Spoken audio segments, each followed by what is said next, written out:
Lo pneumococco o Streptococcus pneumoniae è un batterio, quindi a differenza di quello delle altre malattie di cui stiamo parlando, che sono virus, questo è un batterio.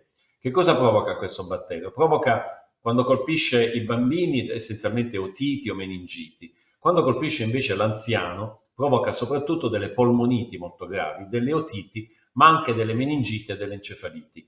Sono meno frequenti, le più frequenti sono le polmoniti acquisite in comunità, che sono tante, tantissime. È un batterio che oltretutto è molto antibiotico resistente, quindi quando arriva una polmonite da pneumococco è anche difficile combatterla con gli antibiotici, perché offre una fortissima antibiotico resistenza ai più comuni antibiotici.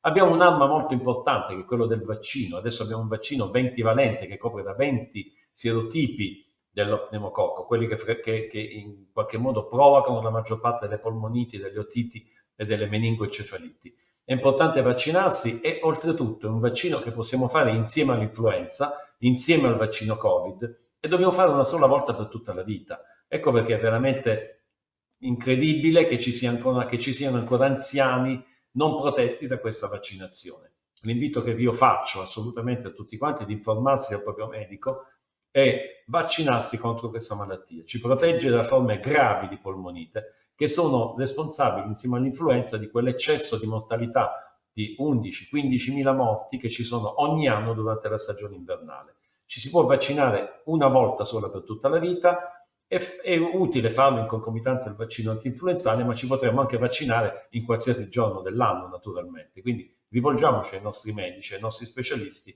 e vacciniamoci.